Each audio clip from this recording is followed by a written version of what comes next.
नमस्कार, माउन्टेन संवादमा स्वागत छ। म सचिता। संवादमा हामी विशेष गरी निर्वाचन केन्द्रित हुनेछौँ। मङ्सिर 4 गते प्रदेश र प्रतिनिधि सभाको निर्वाचन आइसकेको छ। यति बेला विभिन्न राजनैतिक दलहरू दौडधुपमा पनि हुनुहुन्छ। उहाँहरू कसरी आफ्नो पक्षमा माहौल पार्ने भनेर विभिन्न खालका रणनीति पनि बनाइरहनु भएको छ। आज हामी विशेष गरी नेकपा एकीकृत समाजवादी पार्टीको विषयमा चर्चा गर्दैछौँ। त्यहाँका युवा नेतालाई आज हामीले बोलाएका छौँ। तेह्रथुम जिल्लाको जिल्ला कमिटी अध्यक्ष पनि हुनुहुन्छ र विभिन्न सङ्घ संस्थामा पनि आबद्ध हुनुहुन्छ। कृष्ण चौबाङज्यूलाई आजको यो माउन्टेन संवादमा हामीले बोलाएका छौँ। स्वागत छ यहाँलाई। धन्यवाद। नमस्कार।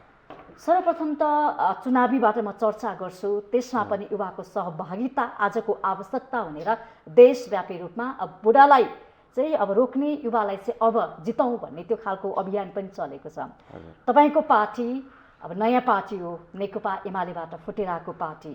तपाईँको पार्टीमा युवाको सहभागिता अनिवार्यता के छ, कसरी अब अवसर पाउँछ? अब अहिले निर्वाचनमा जाँदाखेरि गत स्थानीय निर्वाचनले एउटा के स्पष्ट सङ्केत गरेको छ भने अब चाहिँ अलिकति काम गर्न सक्ने केही भिजन होइन, केही दृष्टिकोण होइन सहितको युवा नेताहरू होइन, सबै युवा त नभनौँ तर अलिकति अनुहार चाहिँ नयाँ नयाँ काम गर्न सक्ने व्यक्तिहरू, नेताहरूको खोजी चाहिँ भएको छ। उमेर होइन, सपना चाहना लगनशीलता भएको व्यक्ति, उसको इच्छा शक्ति भएको व्यक्ति नेता चाहिँ खोजेको चाहिँ हामीलाई भानुहुन्छ, त्यो एकदम स्पष्ट छ। त्यसैले हाम्रो पार्टीले पनि अहिले चाहिँ अब युवाहरूलाई अवसर दिने कुरामा त हाम्रो पार्टीले त होइन भन्ने कुरै छैन। म अझै यसलाई प्रष्ट पार्न एउटा उदाहरणको रूपमा मैले आज यहाँबाट भन्दा हुन्छ होला, पार्टीमा भएको केही छलफलहरूलाई यहाँ व्यक्त गर्दा हुन्छ होला। म आफ्नै जिल्लाबाट उदाहरण दिन चाहन्छु। हाम्रो एकीकृत समाजवादीको तर्फबाट हाम्रो जिल्लामा सङ्घीय माननीय भवानी खापुङ हुनुहुन्छ। उहाँ अहिले नेपाल सरकारको स्वास्थ्य तथा जनसङ्ख्या मन्त्री पनि हुनुहुन्छ। उहाँले युवालाई अवसर दिनुपर्छ भनिराख्नु भएको छ। यही भयो उदाहरण होइन। अनि त्यसो भएपछि त हामी यही गर्थ्यौँ, युवा आउनुपर्छ। मैले चाहिँ पटक पटक नेतृत्व गरिसकेँ, मैले केही अवसरहरू लिइसकेँ, अब चाहिँ जुझारु युवाहरू आउनुपर्छ भनेर उहाँले बार बार भन्दै हुनुहुन्छ हाम्रो जिल्लाको सन्दर्भमा। भनेपछि देशव्यापी हिजो मात्रै समानुपातिक पार्टीले चाहिँ तेह्रथुम जिल्लाको सन्दर्भमा पनि त्यो कुरा आएको छ र देशभरि पनि यो कुरा त हाम्रो राष्ट्रिय राजनीतिमा हाम्रो पार्टीले जहाँ जहाँ हाम्रो उम्मेदवारहरू खडा गर्नुपर्छ त्यो अनुसारले चाहिँ अवसर दिने कुरा पार्टीले अगाडि सारिरहेकै अवस्था छ। अब यसपटकको निर्वाचनमा युवाले अवसर पाउँछन् त? एकदम पाउँछन्, पाउनुपर्छ।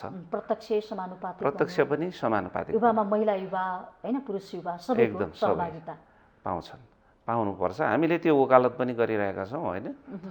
अहिले अलिकति त्यसो गरिएन भने अहिलेको चाहिँ मतदाताहरू देख्नुहुन्छ, बुझ्नुहुन्छ होला, ठुल्ठुला चाहिँ हाम्रो सचेत मतदाताहरू भएका ठाउँहरू काठमाडौँ भयो, धरान भयो, पोखरा भयो, धनगढी भयो, मतदाताहरूको उहाँहरूको भावनालाई कदर गरेर पनि हामीले नयाँ अनुहारहरू, युवा नेतृत्वहरू ल्याउनु पर्ने अवस्था छ। यो बाध्यता हो, अहिलेको आवश्यकता पनि हो। युवाप्रतिको आकर्षण बढेको छ है अहिले पछिल्लो समय। अब नेतृत्वमा बुढापाका भन्दा पनि जेठाबाट भन्दा पनि अब युवा चाहिँ आउनुपर्छ है परिवर्तनको लागि भनेर गर्ने युवाहरूले नै हो। यहाँ त हाम्रो नेतृत्वले बिर्सिया मात्रै हो कि हाम्रा नेताहरू, सबै नेताहरू जतिखेर उहाँहरूले राजनैतिक परिवर्तनको लागि धेरै देशमा काम गर्नुभयो त्यतिखेर उहाँहरू युवै हुनुहुन्थ्यो क्या। सबै 18-20 वर्षको उमेरमा त केन्द्रीय कमिटी, सबै पार्टीका केन्द्रीय कमिटीमा उहाँहरू हुनुहुन्थ्यो। तर अहिले हामी केन्द्रीय कमिटीमा पुग्न चाहिँ उहाँहरूले लामो समय काम गर्दै जाँदाखेरि, उहाँहरूले नेतृत्व छोड्न नसक्दाखेरि, नेतृत्व हस्तान्तरण गर्न नसक्दा आफूलाई मात्रै केन्द्रबिन्दुमा राख्दाखेरि यो समस्या भएको। अहिले हामी केन्द्रीय सदस्य हुनको लागि 50 वर्षमा पनि गाह्रो भइरहेछ। तर उहाँहरूले त्यो बिर्सिनु भयो। मैले अघि पनि भने सबै नेताहरूको हिस्ट्री खोतलौँ, सबै नेताहरू कम्युनिस्ट पार्टीका, काङ्ग्रेस पार्टीका सबै पुराना नेताहरू 20, 22, 25 वर्षको उमेरमा केन्द्रीय कमिटीमा पुगिसक्नु भएको थियो कि। तर त्यो निरन्तर उहाँहरू 30 वर्ष 40 वर्ष उहाँहरूले नेतृत्व चाहिँ हस्तान्तरण नगरी रहँदाखेरि मात्रै अहिले चाहिँ यो ठुलो एक खालको ग्याप चाहिँ भएको, खाडल भएको हो।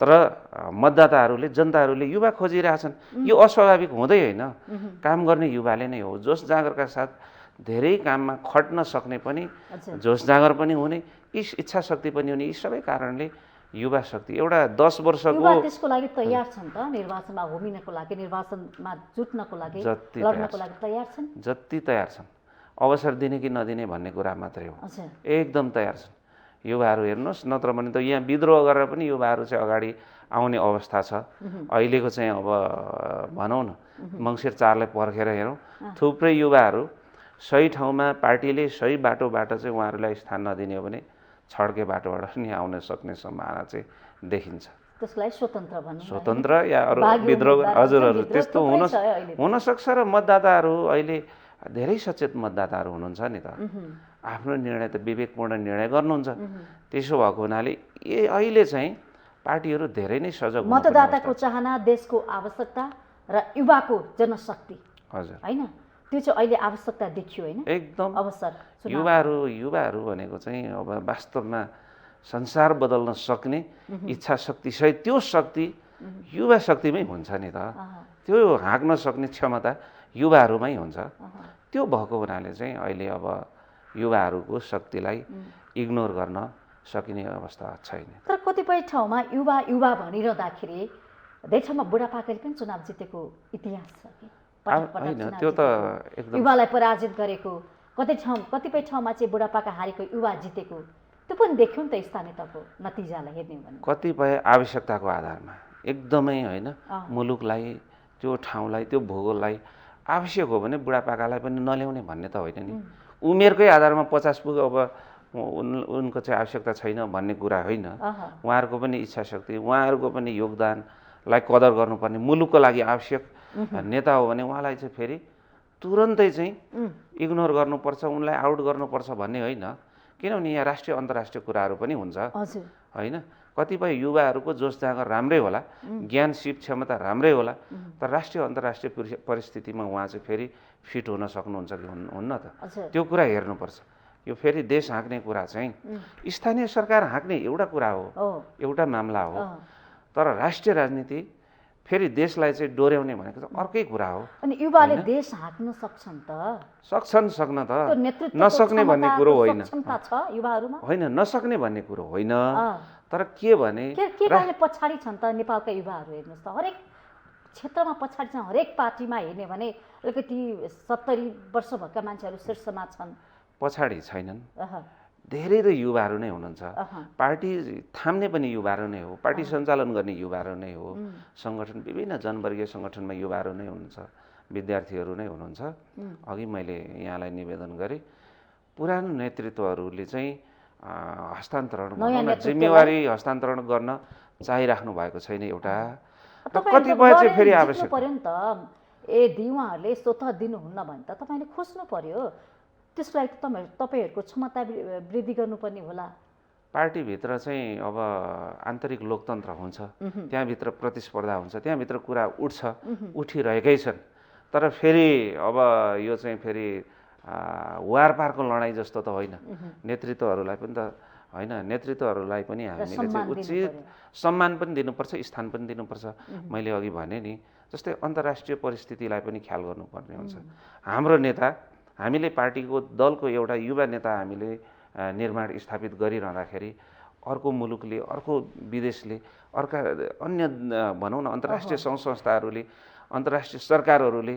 उनलाई कतिको मान्छन् त उसलाई कतिको चाहिँ पत्याउँछन् त ती कुराहरू पनि हेर्नु पर्यो नि त होइन त्यसो भएको हुनाले राजनीति भनेको चाहिँ हुन त एउटा लामो अनुभवले पनि सिकाउँदै लाने कुरा राजनीति मात्रै होइन अन्य जीवनका हरेक पाटाहरूको शिक्षा दीक्षा लिने कुराहरू लामो अनुभव जन्ने सिकाइहरू हुनु जरुरी हुन्छ त्यसैले पाका नेताहरू उमेरकै हदमा सबै भन्ने कुरा होइन तर कतिपय नेताहरू टेस्टेड हुन्छ नि एक पटक दुई पटक तीन पटक देखिसकेपछि अब उहाँको चाहिँ काम छैन भन्ने भएपछि उहाँहरूले चाहिँ सर्लक्क नयाँ पुस्ताहरूलाई ल्याउने त्यस्तो काम गर्दा हुन्छ कतिपय चाहिँ अलिकति होइन वृद्ध नै भयो उमेरले चाहिँ 70 को आसपास पुग्यो भने पनि मुलुकलाई आवश्यकता भयो भने हामीले विश्राम लिने एउटा कुरा कतिपय मुलुकलाई आवश्यकता हुन्छ भने हामीले उहाँहरूलाई स्थान दिनुपर्ने पनि हुन्छ त्यो त दुईटै नेपाली राजनीतिमा छ त नेपाली राजनीति चाहिँ अब यसको लागि त तपाईले अहिले कुरा गरिरहेको संस्कार भनिरहेको कुराहरू हजुर नेपाली राजनीति चाहिँ अहिले एकदमै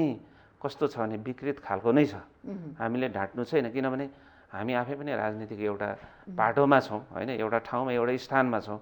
नेपाली राजनीति कस्तो भयो भने एकदमै व्यक्ति केन्द्रित, आत्मकेन्द्रित, आफू केन्द्रित, आफू लक्षित राजनीति चाहिँ भयो। कहिले छोड्न पनि नचाहने होइन, नेताहरूले चाहिँ म भयो भने ठिक छ होइन, म भयो भने ठिक छ, म होइन भने पनि अलिकति वरिपरिका कुराहरू त्योभन्दा अलिक पर जाँदा नि आफूले रुचाएको व्यक्ति, उसको आवश्यकता, क्षमता होइन, उसको योगदान आदि इत्यादिको कुरा भन्दा पनि बढी आफूले रुचाइएको व्यक्तिलाई अगाडि सार्ने, यो चाहिँ एक खालको विकृत मनस्थितिबाट नेपाली राजनीति गुज्रिरहेको छ। यहाँबाट मुक्त हुनु चाहिँ जरुरी हुन्छ। नेपालका युवाहरू आफ्नो देशप्रति कतिको चिन्तित छन् त? युवा चाहिन्छ, युवाको आवश्यकता खाँचो छ भनिरहँदाखेरि, चर्चा बहस चलिरहँदाखेरि युवा चाहिँ के सोचिरहेका छन्? नेपाली युवाहरू आफ्नो देशप्रति?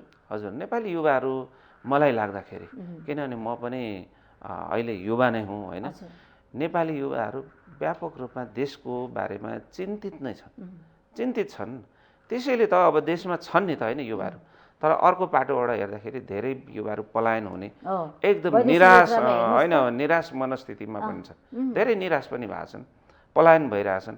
त्यो भनेको चाहिँ देशले अलिकति राम्रो होइन सिस्टममा जान नसकेर हो।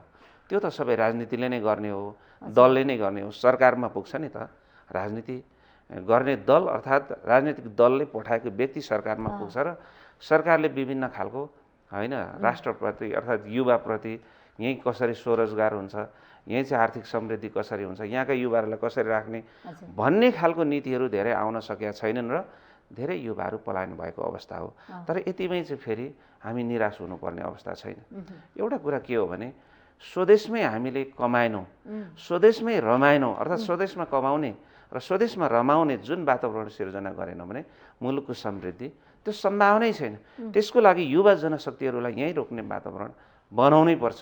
त्यो अलिक ढिलो चाँडो त्यो हुन्छ। अहिले हामीले अपेक्षा गरे जस्तो राजनीतिक पार्टीहरूले युवाहरूलाई, युवा समूहलाई दुरुपयोग गरेको पनि आरोप लाग्छ नि त। पार्टीको झोला बकाउने, झन्डा बकाउने, यस्ता चुनावहरूमा खटाउने, पैसा दिने होइन। त दीर्घकालीन समाधानतिर चाहिँ रोजगार कसरी, स्वरोजगार कसरी बनाउने, सिप कसरी सिकाउने, गरिबीको अन्त्य कसरी गर्ने भन्ने कुरा ध्यान दिएको छैन। त्यस्तो भयो, केही स्वार्थको लागि प्रयोग गरेको छ। विगत 30 वर्षदेखि यता राजनीतिले चाहिँ भनौँ न, सरकार राजनीति अघि भने राजनीतिले त सरकार निर्माण गर्छ, दल पुग्छ, दलको व्यक्ति त्यहाँ पुग्छ र युवाहरूलाई अर्थात् देशको निम्ति, गाउँको निम्ति राम्रो काम गर्न नसकेपछि, राम्रो परिणाम दिन नसकेपछि यही कुरा आएको, युवाहरूलाई प्रयोग गरियो भन्ने कुरा। तर अहिले त अब जनताले युवा प्रौढ सबैले एक खालको जवाफ दिँदैछन् नि त।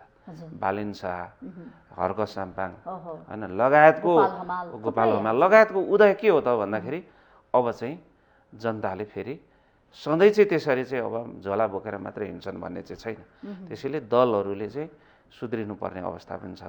र साँचो कुरा के हो भन्दाखेरि यो सुध्रिनु पर्ने नै होइन, पहिला नै दलहरूले त आफ्नो कुराहरू त राखेकै छ नि त। एउटा लक्ष्य उद्देश्य बिनाको पार्टी त छैन।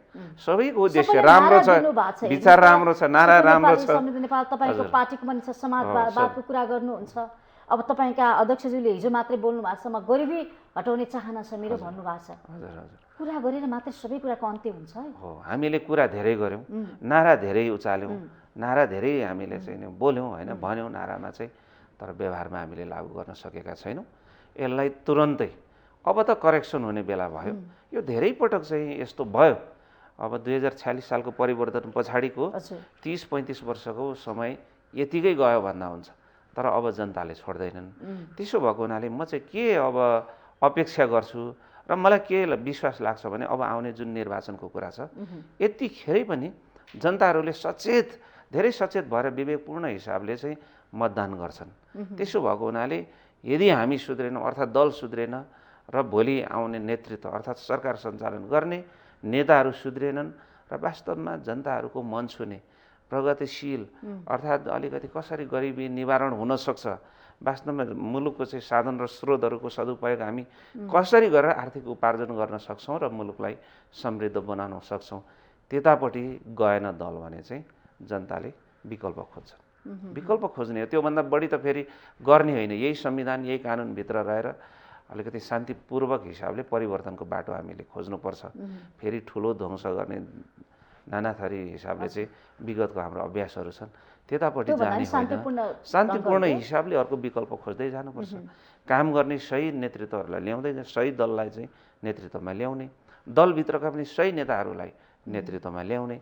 5-5 वर्षमा आवधिक निर्वाचन हुन्छ नै, 5 वर्षमा त जनताले त्यस्तो खालको फैसला गरेपछि हुन्छ नि त मुलुक एउटा ठाउँमा आउँछ भन्ने हिसाबले आशा गर्न सकिन्छ। भनेपछि यसपटक तपाईँको पार्टीले तपाईँ जस्ता युवाहरूलाई चुनावमा एकदम म आफैले दाबी गरिरहेको छु। तपाईँ कहाँबाट उठ्ने दाबी? होइन, म आफैले दाबी गरिरहेको छु। अघि हाम्रो सँगै माननीय जो अहिले मन्त्रीको रूपमा हुन्छ स्वास्थ्य मन्त्री होइन, स्वास्थ्य तथा जनसङ्ख्या मन्त्री हाम्रो भवानी खापुङ हुनुहुन्छ। उहाँ आफैले युवाहरूलाई चाहिँ अब अगाडि बढाउने हो भनेर धेरै ठाउँमा सार्वजनिक गर्नुभएको छ। युवालाई अगाडि बढाउने भनेपछि स्वाभाविक रूपले पार्टीको नेतृत्व, जिल्लाको नेतृत्व मैले गरिरहेको छु। एक ठाउँमा बढाउनु पर्ने ठाउँमा अर्को ठाउँमा बढाइएला, युवाको नि एउटा हुन्छ नि, कुन ठाउँमा प्रयोग गर्दाखेरि युवाको विकास हुन्छ त्यति मात्रै देशले पनि लाइट युवा पुग्छ। अब युवा भन्ने बित्तिकै फेरि सुझबुझ सहितको युवा होइन, कुरा क्षमता दक्षता सहितको हजुर त्यस्तो युवा हो होइन, त्यो कुरा। त्यसैले अब गलत ठाउँमा अर्को ठाउँमा भन्ने कुरा त के हो भने निर्वाचन हाम्रो क्षेत्र जहाँ छ त्यो ठाउँमा मैले चाहिँ अरू ठाउँमा भन्दा तेह्रथुमकै कुरा गर्नु पर्यो। तेह्रथुम जिल्लाभित्र रहेर जुन ठाउँमा पार्टीले जुन स्थानमा प्राप्त गर्छ त्यो ठाउँमा हामीले दाबी गर्ने हो होइन। त्यसो भएको हुनाले यो भन्ने भन्दा जिल्लाभित्र रहेर म तेह्रथुमभित्रै रहेर त्यहाँको चाहिँ अब अहिले गठबन्धन छ। गठबन्धन हुँदाखेरि हाम्रो दल त्यहाँ नेपाली काङ्ग्रेस, माओवादी केन्द्र, हामी जनता समाजवादी पार्टी पनि छ, हामी एकीकृत समाजवादी छौँ र जनमोर्चा, यो 5वटा दलको त केन्द्रीय स्तरमै हाम्रो गठबन्धन छ र जिल्ला स्तरमा पनि अरू थप राजनीतिक दलहरूसँग पनि हामीले स्थानीय तहमा चाहिँ सहकार्य गरेका थियौँ। त्यसो भएको हुनाले यो दल सिफारिसमा हाम्रो दलको तर्फबाट म परेको छु। समानुपातिकबाट कि प्रत्यक्षबाट प्रत्यक्ष। तर यदि गठबन्धनको हालिमुहाली हुने हो भने त फेरि तपाईँले छुट्नुपर्ने होला नि त। गठबन्धनले गरेको निर्णय अनुसार हामीले चाहिँ स्वीकार गर्नुपर्ने हुन्छ। गठबन्धनले मिलाउँछ भन्ने छ, मिलाउँदाखेरि हाम्रो पार्टीले पनि तेह्रथुम जिल्लामा चाहिँ एउटा स्थान प्राप्त गर्छ भन्ने विश्वासमा छौँ हामी चाहिँ। त्यसमा तपाईँको नाम चर्चामा त छ 1 नम्बरमा। के छ तपाईँमा चाहिँ आफूप्रति कतिको विश्वास छ? गठबन्धनबाटको पनि उम्मेदवार चाहिँ म हुँ भन्ने त्यो खालको विश्वास छ कि छैन? त्यहाँको राजनीतिक शक्ति सन्तुलनलाई हेर्दाखेरि होइन, अब हामीले एउटा ढिपी मात्रै गर्ने, आफ्नो कुरा मात्रै राख्ने हो भने त्यहाँको गठबन्धन हुनुपर्छ भन्नु पर्यो। एक गठबन्धनभित्र एकीकृत समाजवादीले सङ्घीय सांसदको कोटा हामीले पाउनुपर्छ भन्ने हो, किनभने मापदण्ड पनि के छ भने जो जहाँ अहिले वर्तमान हुनुहुन्छ त्यो ठाउँ त्यही पार्टीले पाउने भन्ने कुरा छ। त्यसो गर्दा हाम्रो सङ्घीय माननीय चाहिँ एकीकृत समाजवादीमा निर्वाचित त्यहाँ हुनुहुन्छ, हामीले पाउने भन्ने हो। तर हामीले त्यो कुरा चाहिँ त्यसो भनिरहेका छैनौँ, गठबन्धन हुनुपर्छ। गठबन्धन हुँदाखेरि चाहिँ त्यहाँको मेजर पार्टी सङ्घीय माननीय अहिले हाम्रो मन्त्री बालवाला मन्त्री भएको जिल्ला निर्वाचन क्षेत्र भएको हुनाले हाम्रो पनि एउटा प्रमुख रोल छ। अहिलेको सरकार, अहिलेको जुन सरकार छ नि, यो निर्माण गर्न हाम्रो पार्टी, त्यसमा पनि हाम्रै निर्वाचन क्षेत्रको सङ्घीय माननीय भवानी खापुङको उहाँको त योगदान असाध्यै ठुलो छ। शेरबहादुर देउवालाई प्रधानमन्त्री बनाउने अर्थात् गठबन्धन सरकार निर्माण गर्ने सवालमा त्यसैले एकदम छ। त्यसैले हामीले त्यो पाउनुपर्छ भन्ने हो। तर त्योभन्दा पनि त्यहाँको अवस्थालाई हेर्दाखेरि, राजनीतिक शक्ति सन्तुलनलाई हेर्दाखेरि नेपाली काङ्ग्रेस, एकीकृत समाजवादी, नेकपा माओवादी केन्द्र अलिकति अग्रदस्तामा, काङ्ग्रेस अझै ठुलो दल हो। अनि त्यो हिसाबले हाम्रो केन्द्रीय कार्यदल जुन छ त्यसले जे निर्णय गर्छ हामीले त्यो स्वीकार गर्ने हो भन्ने हो। त्यस पछाडि हाम्रो पार्टीको तर्फबाट एमाले 50% पालिका जितेर बसेको छ अहिले पनि। हामी गठबन्धन हुँदा राम्रो छ। एमालेमा हिजो हामीले नै निर्माण गरेको पार्टी पनि, हाम्रो पनि योगदान छ, राम्रो छ। त्यसैले त्यो एमालेलाई परास्त गर्नको लागि अहिले गठबन्धनलाई चाहिँ गठबन्धनको जित सुनिश्चित गर्नको लागि अहिले यो गठबन्धनले 3वटा 4वटा पार्टीलाई मिलाएरै लैजानुपर्ने हुन्छ। त्यहाँ म मात्रै फलाना मात्रै साझा उम्मेदवार चाहिँ कसलाई बनाउँदा राम्रो होला त? त्यसो भए धेरैजनाको नाम परेको छ, त्यसमा तपाईँको पनि छ होइन? होइन, त्यो चाहिँ अब दलहरू मिलेर खास गरेर तेह्रथुमको सवालमा तेह्रथुमको सवालमा चाहिँ के हो भने नेपाली काङ्ग्रेस, नेकपा माओवादी केन्द्र र एकीकृत समाजवादी, कम्तीमा त्यहाँ जनता समाजवादी पनि छ, जनमोर्चा पनि छ, तर कम्तीमा यो तीनवटा पार्टीलाई चाहिँ अगाडि मैले भनेको एकीकृत समाजवादी, नेकपा माओवादी केन्द्र, नेपाली काङ्ग्रेस, यो तीनवटा पार्टीलाई चाहिँ एकदम मिलाएर लग्यो भने अब व्यक्ति को भन्दै हुनुहुन्छ नि, व्यक्ति त पार्टी नै ठुलो कुरा हो। हामीले अलिकति त्यो कतिपय अलिकति व्यवहारमा अहिले के देख्छौँ भने व्यक्ति पनि केन्द्रित भएको कुराहरू देखिन्छ, तर यो दलले जसलाई सिफारिस गर्छ उसलाई जिताउनु चाहिँ सम्पूर्ण दलको कार्यकर्ताको र पार्टीको कार्यकर्ताको चाहिँ दायित्व जिम्मेवारी हुन आउँछ। त्यसैले नेपाली काङ्ग्रेस पार्टीले होइन, मैले दाबी गर्दा अब गरेको भन्दा पनि पार्टीले के गरेछ मलाई पनि सिफारिस गरेछ र म लगायत अरू धेरैजना हुनुहुन्छ होइन। सिफारिसमा त हाम्रो अहिलेको बालवाला मन्त्रीज्यूको पनि सिफारिस भएको छ, त्यसै गरेर अरू अन्य दलले पनि आफ्नो आफ्नो सिफारिस गरेका छन्। तर त्यहाँ नेकपा एमालेलाई परास्त गर्नको लागि अर्थात् गठबन्धनलाई जिताउनको लागि कम्तीमा तीनवटा दल चाहिँ मिल्नुपर्छ, तीनटैलाई मिलाएर बनाएन भने तपाईहरु हार्नुहुन्छ होइन, एमालेलाई जित्न सक्नुहुन्न। त्यो त स्वीकार गर्नुपर्छ। एमाले गतिलो ढङ्गले अहिले पनि अडिएकै छ होइन, कार्यकर्ताहरू त्यहाँ हुनुहुन्छ होइन। त्यो हिसाबले चाहिँ पार्टी बलियो रूपमै प्रस्तुत, अब एक्लै लड्दा पनि तीनवटा पालिका, जम्मा 6वटा पालिकामा 3टा पालिका जितेरै बसेको छ नि एमाले, त्यसैले उसलाई कम आँक्ने कुरा भयो। त्यसमा पनि अहिले जनरल आयो, पार्टी प्रवेश कार्यक्रम थुप्रै भएका छन् तेह्रथुममा। त्यो चाहिँ त्यस्तो बढी चाहिँ होइन होइन। अहिले चाहिँ अब हाम्रो सञ्जाल छ, दुनियाँ छ, अब 1-2 जना प्रवेश गर्दाखेरि चाहिँ त्यसलाई चाहिँ निकै ठुलो एउटा समाचारको रूपमा बनाइन्छ होइन, हल्ला फिजाइन्छ, त्यस्तो चाहिँ होइन।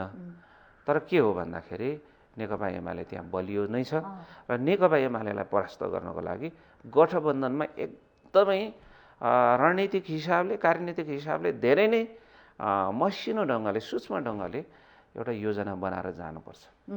त्यो चाहिँ साँचो, त्यो अब गठबन्धन भयो सजिलै जितिन्छ भन्ने चाहिँ छैन। त्यो हल्का रूपमा लियो भने हल्का रूपमा लिने निश्चित छ। त्यसो भए हार भन्नाले हार होइन, म यता जितकै कुरा गर्छु।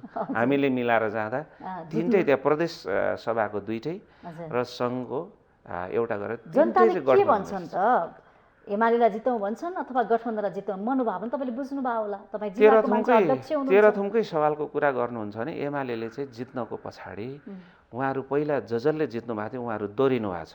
त्यसमा चाहिँ 2-4वटा कारण हुँदो रहेछन्। उहाँहरूले 5 वर्ष बसेर काम गरिसकेपछि उहाँहरूले थुप्रै खालको कामहरू गर्नुभएको हुन्छ होइन, दायाँ बायाँ थुप्रै कामहरू गर्नुभएको छ। कतिपय आफन्तजनहरू हुन्छन्, कतिपय आफ्नो बनाएको हुनुहुन्छ होइन, कतिपयलाई त्यही थुप्रै खालको अवसरहरू सिर्जना गरे हुन्छन्। यी थुप्रै कारणले गर्दाखेरि उहाँहरूले जित्नु भयो। तर जनताहरूले के भन्छन् भन्ने सवालमा जनताले त छुट्टै ढङ्गले बहस गरेकै छन्। अहिलेको यो गठबन्धन सरकार किन निर्माण हुनु पर्यो, हिजोको चाहिँ एकदमै 2/3 नजिकको सरकार किन ढल्नु पर्यो होइन। अब त्यसको निकास भोलिको दिनमा चाहिँ फेरि यस्तो हुनु पर्छ कि पर्दैन, त्यतातिर गइराखेको छ। त्यसैले राजनीतिक रूपले हेर्दाखेरि त मुद्दाको हिसाबले जनताहरूले अब थप चाहिँ एमालेलाई फेरि जिताउने पक्षमा चाहिँ देखिन्छ। एमाले निकै बलवान शक्तिशाली हुँदै गएको छ पछिल्लो समय। हेर्नुहोस् त, शक्तिशाली त भएको छैन, हेर्नुहोस् शक्तिशाली भएका छैनन्। मात्रै कुरो भने गठबन्धन हुँदाखेरि पनि उनीहरू यतिसम्म आउँदाखेरि चाहिँ शक्तिशाली देखिएको हो। एमाले त पहिलाको भन्दा त 100वटा पालिकामा कम हारेको छ नि त। यदि होइन, यदि गठबन्धन नहुनु भने त्योभन्दा धेरै आउन सक्थ्यो होला, तर गठबन्धन भएपछि ऊ चाहिँ लगभग खुम्चिया छ 100वटा पालिका। त्यो मात्रै होइन, म एउटा चाहिँ बिचैमा भनिहाल्छु, वास्तवमै सचेत मतदाताहरू भएको ठाउँ भनेर जहाँ जहाँ इङ्गित गर्नुहुन्छ मैले भन्दा पनि महानगरपालिकाहरू, उपमहानगरपालिकाहरू एमाले कहाँ जित्या छ, जितेकै छैन। त्यो हो नि त। यसले के इङ्गित गर्छ भन्दाखेरि सकिन्छ होइन, गर्नु पनि पर्छ। यो गरिएन भने त राजनीति फेरि पछि धकेलिन्छ। यो त जिद्दी आफ्नो चाहिँ एउटा हट मात्रै प्रस्तुत गर्नुहुन्छ। जनताले त त्यो ठाउँमा एमालेलाई सबक सिकाएका छन् भनेपछि त्यहाँ मिस्टेक भएको छ भन्ने कुरा हो। त्यसले गर्दाखेरि अहिले गठबन्धन भनेको अहिलेको आवश्यकता हो। फेरि होइन जबरजस्त एउटा मुलुकमा चाहिँ सिर्जना भयो कि गठबन्धन हुनुपर्छ भन्ने कुरा। त्यसैले जनताहरूले त गठबन्धनको पक्षमा छन्। तर भद्रगोल छ नि गठबन्धन पनि, न यता न यो त उता, आफूले मिलाउन गठबन्धनको गाँठो मिल्न सकेको आवश्यकता के हो भने सिट बाँडफाँडमा हेर्नु अहिले चाहिँ टुङ्गो लागेको छैन। अहिले गठबन्धन गर्नु मुलुकको आवश्यकता हो। त्यो गरेन भने त फेरि हिजो नेताको आवश्यकता जस्तो देख्यो कि गठबन्धन। नेताहरू एउटा अघि मैले सुरुमा यहाँ मैले थोरै भने नि अलिकति आत्मकेन्द्रित नेताहरू, अर्थात् म आफूलाई हुनुपर्छ भन्ने, दलमा हाम्रो दललाई हुनुपर्छ, दलभित्र पनि म हुनुपर्छ भन्ने खालको। तर वास्तवमा मुलुकलाई निकास दिने हो भने अहिलेको समस्या के हो त? गठबन्धन किन हुन आवश्यक हो पर्यो त? होइन गठबन्धन किन भयो, गर्न किन आवश्यक पर्यो? पार्टीले गठबन्धन आजको आवश्यकता भने बुझ्यो होला होइन। त देशको आवश्यकता हामी सबैलाई थाहा छ नि, गरिबी छ, भ्रष्टाचार, कालो बजारी, अब चाडबाड आइसकेको छ। हेर्नुहोस् त कति कुरा सामानको हाहाकार हुन सक्छ, मूल्य आकाशिन सक्छ, धेरै खालको समस्या हुनसक्छ, भाउ आकाशिएको छ। दसैँ कसरी मान्ने भने अर्कोतिर चिन्ता छ, आर्थिक टाँट पल्टेको स्थिति छ। अब यो चाहिँ के हो भन्दाखेरि देशको आवश्यकता त यो हो नि त, अहिलेको मूल समस्या परिस्थिति भनेको त गर्नुपर्ने यो आवश्यकतालाई गठबन्धनले हेरेको ठुलो ठुलो हेरेर बसिरहेको छ कि होइन त? हेर गर्नुपर्ने यही हो, गर्नुपर्ने यही हो। तर यो गठबन्धन सरकार जतिखेर गठन भयो त्यो गर्दैखेरि पनि के हो भने यो गठबन्धन सरकारले धेरै कुरा चाहिँ त गर्न नसक्ला, अनि त्यो चाहिँ अनुमान गरिएकै हो धेरै काम चाहिँ। तर कम्तीमा पनि त्यतिखेर हुन आँटेको के थियो भने हेर्नुहोस्, संविधान भत्किन लागेको अवस्था हो। संविधानले व्यवस्था गरेका जे व्यवस्थाहरू हुन् होइन, ती कुराहरू चाहिँ उपलब्धिहरू हुन्, ती कुराहरू गुम्ने खतरा थियो। त्यो बचाउनको लागि हामीले जबरजस्त गठबन्धन गर्न, कायम गर्न बाध्यता भयो। यदि संविधान भत्किएको भए हाम्रो मुलुक फेरि अर्को द्वन्द्वमा जान्थ्यो। त्यो कल्पना यहाँ हामीले चर्चा गरेर अनुमान गरेर हामीले एकछिनमा बिताए जस्तो यस्तो हुन्थ्यो होला भने जस्तो होइन, मुलुक एकदम दुर्घटनामा पर्थ्यो। त्यो बचाउनु थियो। अब हेर्नुहोस् अहिले यहाँले जे उठाउनु भयो, गर्नुपर्ने काम त थुप्रै छ नि भन्ने कुरा थुप्रै छ नि यहाँ। हो, जनताको समस्याको बारेमा मौन त छैन, तर गर्न सक्ने अवस्था के त भन्दाखेरि अहिले धेरै गर्न सक्ने अवस्था पनि छैन। या चारतिर यस्तो हेर्नुहोस्, 2/3 नजिकको सरकारले त धेरै काम गर्न सकेन। अब यो खिचडी सरकारले उहाँले त त्यसरी परिभाषित गर्नुहुन्छ, घेराबन्दीमा पारियो, काम गर्न दिएन, षड्यन्त्र रचियो। त्यसले गर्दाखेरि म त्यसको एउटा दृष्टान्त दिन्छु। 3.5 वर्ष सरकार सञ्चालन गर्दा एक दिन संसद अवरुद्ध भयो, प्रतिपक्षले एक दिन संसद अवरुद्ध गरेन नि। तर जब यो गठबन्धन सरकार हो, कति दिन एमाले संसद अवरुद्ध गर्यो? जस्तै काम गर्न दिएन भन्नाले के दिएन? काम गर्न दिएन भने त संसद अवरुद्ध हुन्छ, टायर बालिन्छ, सडक जताभावी चाहिँ आगजनी गरिन्छ, होइन नारा जुलुस गरिन्छ। कहिल्यै भयो त भएन नि। काङ्ग्रेस कति भद्र प्रतिपक्ष रहेछ त्यो त देखायो नि त। तर त्यस पछाडि अहिले होइन त्यो होइन, त्यस्तो होइन, त्यो परिस्थिति अर्कै हो होइन। मैले भन्न खोजेको काम गर्न दिएन भन्नाले कहाँ दिएन, के गर्न दिएन? सबै थोक गर्न दिएन, सबै गुनासो गर्नु भएको छ, गुनासोको पोको त त्यो होइन। अब देश कसरी निर्माण गर्ने, चुनाव छ एकातिर, चुनावमा खर्चको पनि कुरा छ। अब युवाहरूले कसरी खर्च गर्छन्, खर्च गर्दाखेरि अब यहाँ धेरै समस्याहरू पनि देखिन थालेको छ होइन। अब अहिले चुनाव भड्किलो भएको छ, खर्चिलो भएको छ। तर अब सधैँ यो खर्च र यो प्रकारले चुनाव गर्दै जाने हो भने धेरै पछाडि चाहिँ चुनाव चाहिँ अलिकति धनी मानिहरूको लागि भनेर छुट्याउँदा भइहाल्छ। हामी जस्तो सर्वसाधारण त कसरी चुनावमा आउने होइन, त्यो गाह्रो हुन्छ। यसलाई नियन्त्रण गर्नुपर्छ। यसलाई नियन्त्रण गर्नको लागि सरकारले, निर्वाचन आयोगले होइन विशेष अब रणनीति बनाएरै जानुपर्छ। केही कन्ट्रोल गर्न खोजेको देखिन्छ, तर त्यो अब एकदम देखावटी छ, भित्रभित्रै धेरै बनावटी देखावटी छ। भित्रभित्रै चाहिँ वास्तवमै गएर चाहिँ यसलाई कन्ट्रोल गर्न सकिएको अवस्था छैन। बिस्तारै त्यो खर्च धेरै गर्नु हुँदैन भन्ने हो। अब त मुद्दाको हिसाबले हामीले त मुद्दाको हिसाबले काम गर्न सक्ने योग्यतम सक्षम व्यक्तिलाई, पार्टीलाई लैजाने हो नि त, त्यो हिसाबले नै जाने हो। र म चाहिँ त्यही चाहन्छु र हामी भनौँ न हाम्रो दलले पनि हाम्रो पार्टीको पनि चाहना त्यही हो। त्यसैले त हामीले विद्रोह गरिराख्यो त, काम गर्न सकेनौँ। सबै भएको व्यक्ति के लगनशीलता, निरन्तरता। राजनीति भनेको के हो भन्दाखेरि राजनीति भनेको एकदमै त्याग हो, बलिदान हो, सेवा हो होइन। जनताको लागि कमाउने- सम्पूर्ण जीवन कमाउने त्यहाँ थलोको रूपमा थाले पार्टीलाई त यो त दुर्भाग्य हो। नेपालमा त्यो देखा परेको छ, देखिएको छ। एक दिन अस्वस्थ यसलाई प्रतिस्पर्धा छ, यसलाई संस्कार नियन्त्रण छैन, गर्नुपर्छ नैतिकता होइन? छैन। छैन हरेक नेताको भाषण छैन। सुन्न सक्ने स्थिति छैन नि त। म भाषण, स्वीकार्छु, गाली होइन? गलौज कस्तो छ, के बोल्छन् नेताहरू। एकदम अस्वस्थ प्रतिस्पर्धा एकातिर अनि भ्रष्टाचार होइन कमाउनेतिर जनताको समस्याप्रति चाहिँ खास ध्यान नदिने यो राजनीतिमा छ। नेपाली राजनीतिमा त्यो देखियो। 100% होइन, तर त्यहाँ बीच पनि नेता कार्यकर्ता, असल नेता कार्यकर्ता धेरै हुनुहुन्छ। उहाँहरू पछि पर्नु भएको छ।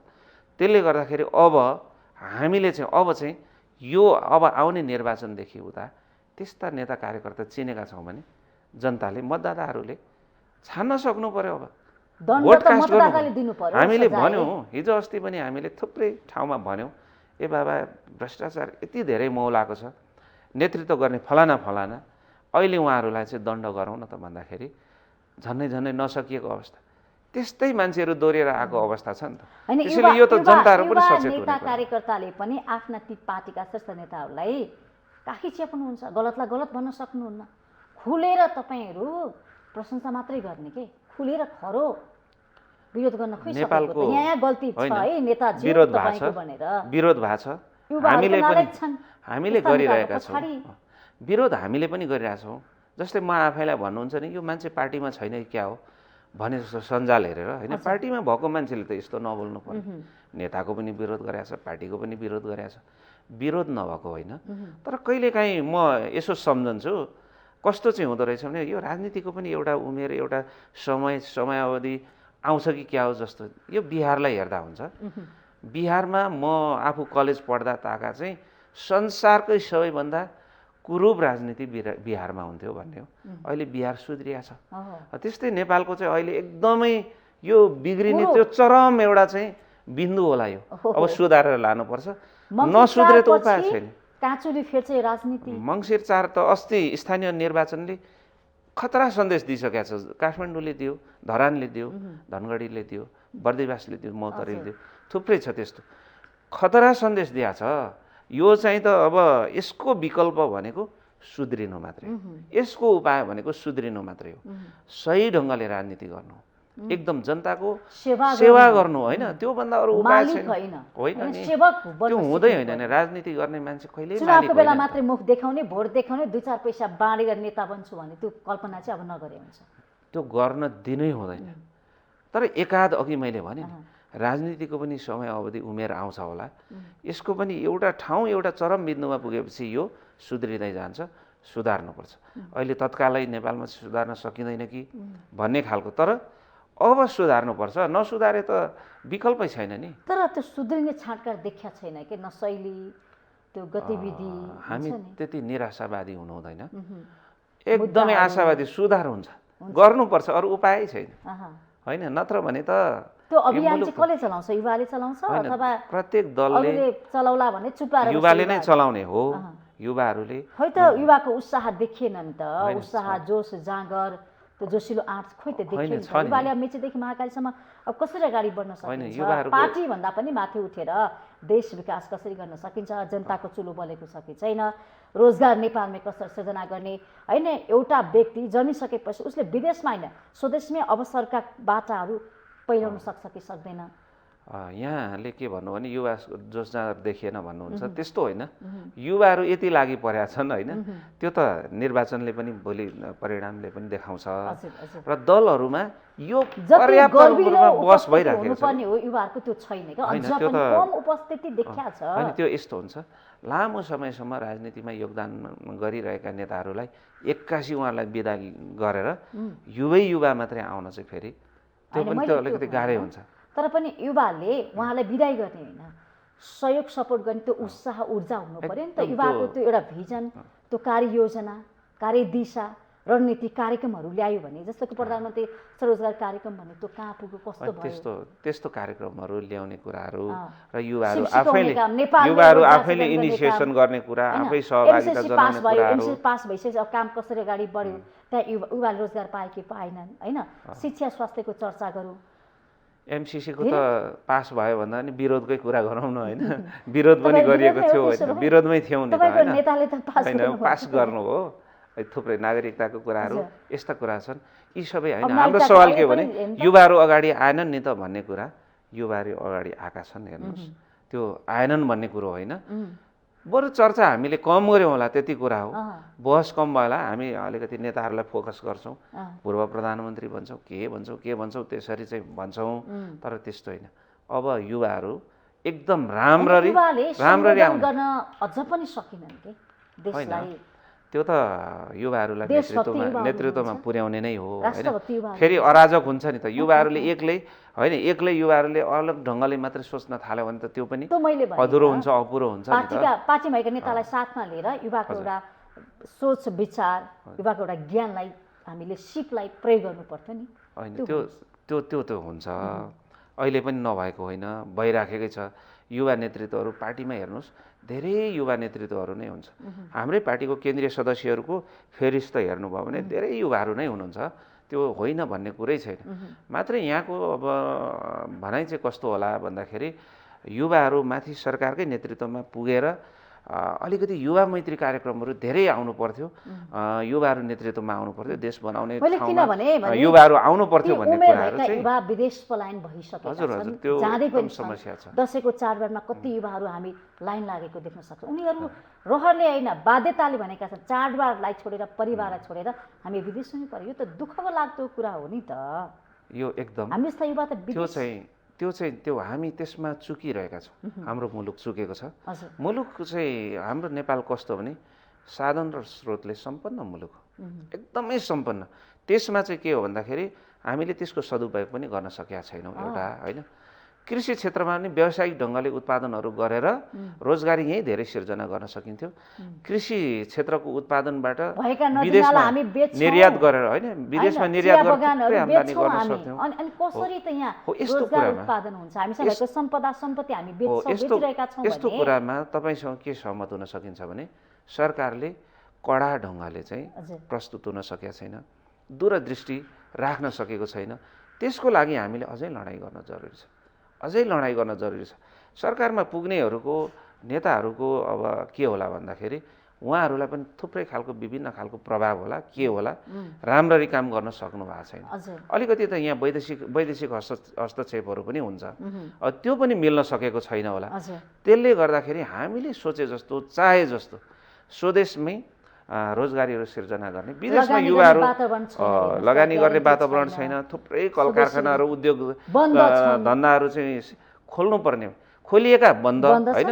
खोल्नुपर्ने धेरै हो त्यसले गर्दाखेरि त्यस्तो कामहरू हुन सकेको छैन तर त्यो वातावरण बनाउनु नाकाहरू बन्द छन् भन्छ नाकाहरू धेरै कुरा छ नि त्यो वातावरण हामीले बनाउनु पर्छ त्यसको लागि स्ट्रङ सरकार अर्थात् एउटा इच्छा शक्ति कडा एउटा दर्बिलो इच्छा शक्ति राखेको नेता जन्मिनु पर्छ होइन उठिरहेछ नि हामीले उठाइराखेकै छौँ कुरा गरिरहेका छौँ पेट्रोलको भाउ बढ्यो चामलको भाउ बढ्यो तरकारीको मूल्य आकाशियो होइन जनताको चुलो बोल्न सकेका छैन गाह्रो छ होइन व्यापार बिजनेस गर्ने ठाउँ छैन ल्याएका सामानहरू महिनौ अड्केर बसेका छन् दसैँ आएको छ चिनीको अभाव हुन्छ प्याजको अभाव हुन्छ सामान लुकाइन्छ कालो बजारी बढ्छ अनियमितता हुन्छ यसमा त खोइ त्यसको लागि सहुलियत मूल्यमा सामान बिक्री गर्नको लागि सामानको लागि त्यसको लागि हेर्नुहोस् मलाई के लाग्छ भने एउटा दृढ सङ्कल्प बोकेको एउटा नेता जन्मिनु पर्छ र ऊ नेतृत्वमा सरकारमा पुगिसकेपछि भएका नेताले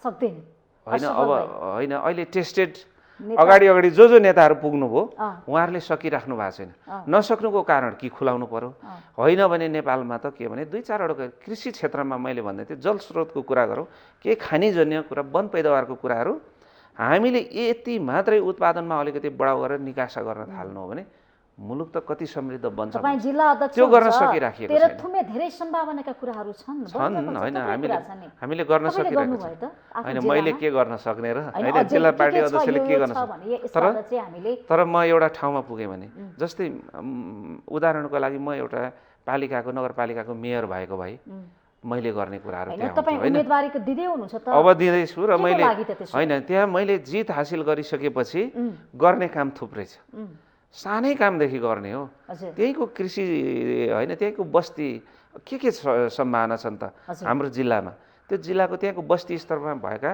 कुराहरूबाटै काम गर्ने हो। त्यो गर्ने योजना बन्या छ।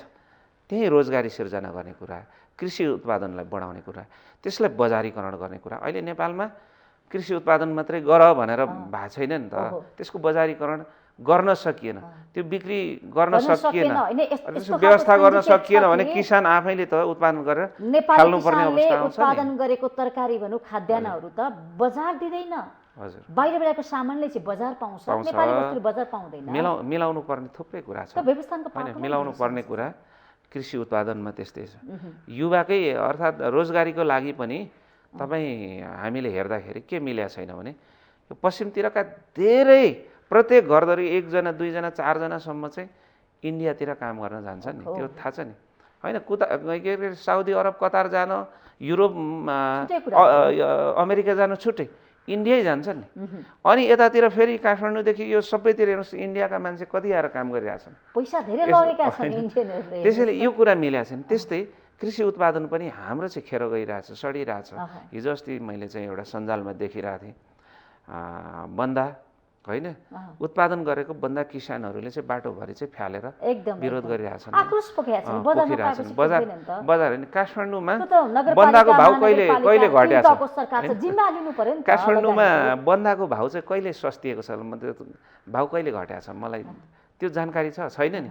यहाँ एकातिर भाउ घटेको छैन, अर्कोतिर उहाँ भाउ पाएको छैन, के भइरहेछ? त्यही हो, त्यहाँ बिचमा दलाल, त्यस बिचमा दलालहरूले काम गरिरहेका छन्। त्यस्तो भएको छ। त्यो बिचको दलालहरूको ढाड भाँच्नुपर्छ। त्यो गरेर चाहिँ नेपालभित्रको मार्केट र त्योभन्दा पनि बाहिर, नेपाल बाहिर नै धेरै मार्केटिङ गर्न सकिन्छ नि त।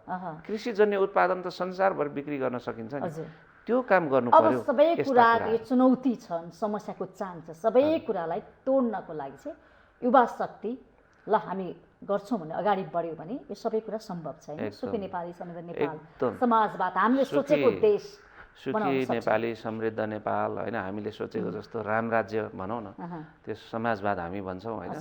यहाँ धेरै खालका चाहिँ विभेदहरूको अन्त्य भएको, सबै हाँसी खुसी बस्न सक्ने खालको समाज निर्माण गर्न नेपालमा मलाई लाग्छ है, इच्छाशक्ति भएको एउटा नेता चाहिँ भयो भने 5 वर्षमा पुरै चेन्ज ल्याउन सकिन्छ। 5 वर्षमा त्यस्तो देश हो नि त। संवादको लागि धन्यवाद छ यहाँलाई। धन्यवाद। हजुर, आज हामीले कार्यक्रम माउन्टेन संवादमा नेकपा एकीकृत समाजवादी पार्टीका युवा नेता कृष्ण चौहानज्यूलाई बोलाएका थियौँ।